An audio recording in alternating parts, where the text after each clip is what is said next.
साथियों, आप देख रहे हैं फतेहपुर हलचल न्यूज़ चैनल।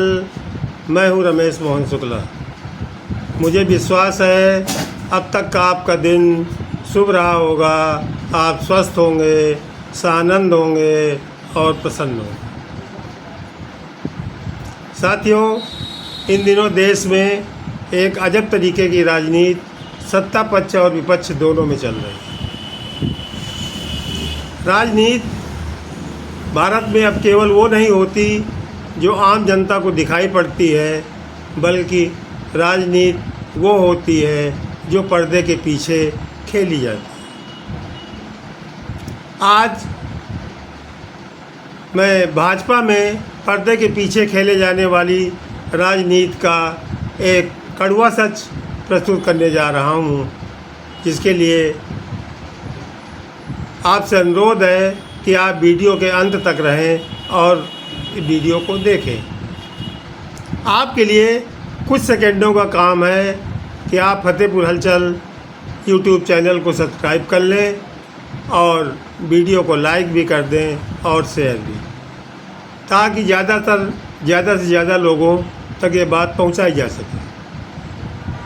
मैं ये बात इसलिए कह रहा हूँ कि आप देख रहे होंगे इस देश के जितने भी इलेक्ट्रॉनिक नेशनल स्तर के मीडिया चैनल हैं जो टीवी पर आते हैं, उनमें एक तरफा बात की जा रही है,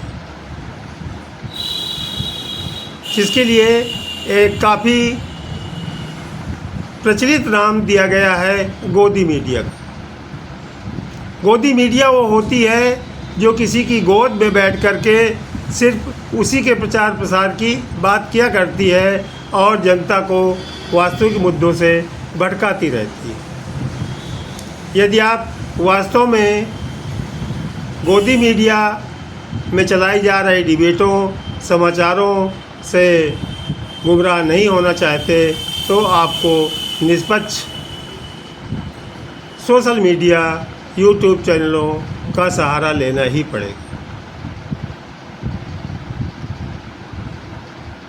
साथियों, काफ़ी दिनों से ये बात आ रही थी और ये बात उठी भी वहीं से थी कि जब राष्ट्रीय स्वयंसेवक संघ के प्रमुख मोहन भागवत जी ने एक वक्तव्य में ये कहा था कि जिंदगी का 75वां वर्ष बधाई लेने का नहीं, विदाई लेने का होता है। 75 वर्ष की आयु के बाद आदमी को अपने पद से हट जाना चाहिए और नए लोगों को मौका देना चाहिए। उस दिन के बाद से तमाम लोग ये कयास लगा रहे थे कि आगामी 17 सितंबर को जब प्रधानमंत्री नरेंद्र मोदी 75 वर्ष की आयु पूर्ण कर लेंगे तो क्या वो पद से हटेंगे।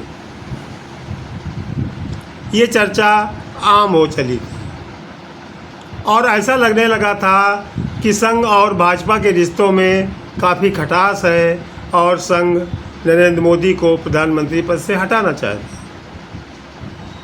उसके बाद ताबड़तोड़ घटनाक्रम बदलते हैं और इस देश में पहली बार और नरेंद्र मोदी के कार्यकाल 11 साल के कार्यकाल में भी पहली बार नरेंद्र मोदी लाल किले की ऐतिहासिक प्राचीर से वो भाषण देते हैं जिसमें संघ की काफ़ी बड़ाई की जाती है। उसी समय ये लगने लगा था कि नरेंद्र मोदी संघ की मनुहार कर रहे हैं अपनी कुर्सी बचाने के लिए,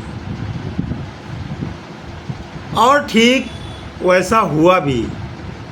जब 2 दिनों पहले अभी दिल्ली के विज्ञान हाल में संघ प्रमुख मोहन भागवत ने अपना पुराना बयान बदलते हुए ये कह दिया कि मैंने किसी को भी 75 वर्ष की आयु में रिटायर होने के लिए नहीं कहा था। न मैं रिटायर होऊंगा और न प्रधानमंत्री नरेंद्र मोदी।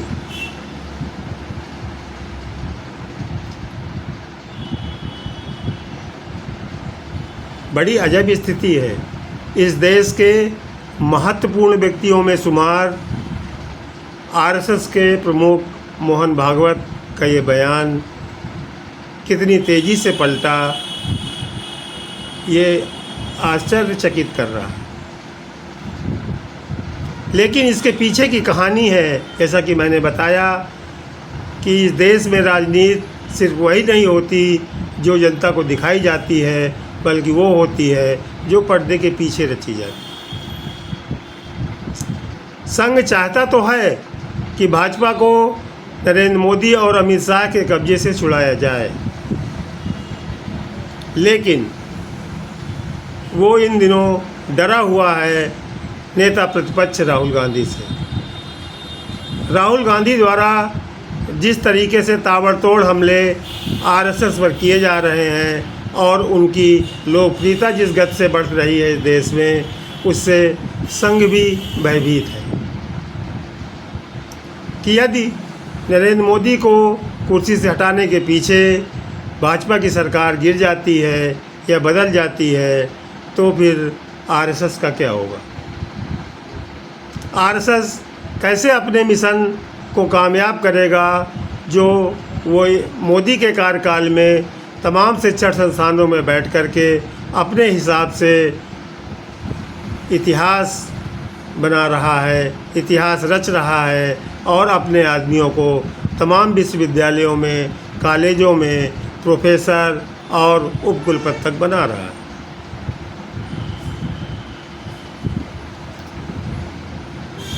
दूसरी सबसे बड़ी घटना जो घटी है भाजपा में, वो ये है कि संघ अभी भी भाजपा का राष्ट्रीय अध्यक्ष पद पर अपना आदमी ही नियुक्त करना चाहता है। भाजपा के राष्ट्रीय अध्यक्ष पर अपना आदमी और मोदी को प्रधानमंत्री की कुर्सी पर बनाए रखने के लिए संघ एक तीर से दो निशाने लगा रहा है कि यदि संघ अपना राष्ट्रीय अध्यक्ष बनाने में सफल होता है तो वो मोदी के ऊपर लगाम लगाए रखेगा और मोदी संघ की शरण में हमेशा बने रहेंगे। जैसा कि 2024 के आम चुनाव में भाजपा के अध्यक्ष जेपी नड्डा द्वारा यह कह दिया गया था कि भाजपा अब बहुत बड़ी पार्टी हो गई है और उसको संघ की कोई आवश्यकता नहीं रह गई। भाजपा के राष्ट्रीय अध्यक्ष के इस बयान से संघ में एक खलबलाहट पैदा हुई थी और उस खलबलाहट का ही नतीजा है कि संघ भाजपा पर अपना अधिकार बनाए रखना चाहता है, जिसके लिए आवश्यक है कि भाजपा का राष्ट्रीय अध्यक्ष संघ की विचारधारा का और संघ का समर्थक हो, ताकि वो नरेंद्र मोदी और अमित शाह की राजनीति पर कुछ लगाम लगाए रखे। और वो हुआ भी। संघ ने जो भाजपा के राष्ट्रीय अध्यक्ष पद के लिए नाम उछाला था एकमात्र, वो था संजय जोशी का। संजय जोशी और नरेंद्र मोदी और अमित शाह के रिश्तों के बारे में अब इस देश को बताने की कोई आवश्यकता फिर से नहीं है। संजय जोशी को नरेंद्र मोदी और अमित शाह किसी भी रूप में भाजपा का राष्ट्रीय अध्यक्ष स्वीकार करने को तैयार नहीं है। भाजपा और संघ की इसी अंतर्कलह से जेपी नड्डा का एक कार्यकाल तो केवल एक्सटेंशन में ही गुजर गया। जिन जेपी नड्डा को 1 जनवरी 2022 को अपना पद छोड़ देना चाहिए था, वो आज 29 अगस्त 2025 को भी भाजपा के राष्ट्रीय अध्यक्ष बने हुए। भाजपा द्वारा बढ़ती जा रही संजय जोशी के नाम के प्रति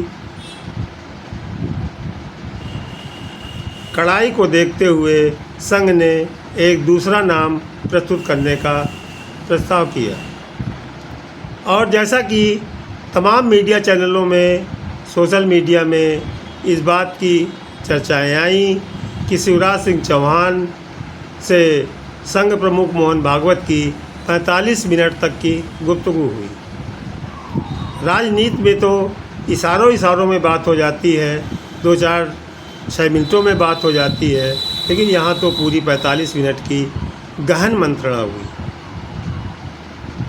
शिवराज सिंह चौहान भी मोदी और शाह के सताए हुए हैं, जैसा कि ये हम आप सभी जानते हैं कि किस तरह से उन्होंने 136 से अधिक जनसभाएं करके लाडली बहना योजना चला करके अपने मामा की छवि बना करके उन्होंने मध्य प्रदेश में भाजपा को विजय दिलाई।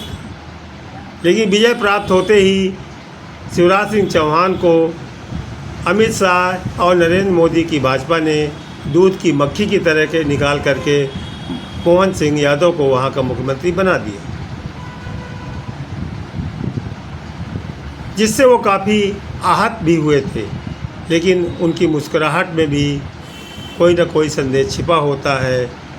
लेकिन भाजपा ने उनको पुनः लोकसभा का टिकट दिया और वो लोकसभा का चुनाव भी काफ़ी बड़े अंतर से जीत करके केंद्र में पहुँचे और मोदी के मंत्रिमंडल में कृषि मंत्री बन गए, जहां वो आज भी अपने को असहज महसूस कर रहे हैं।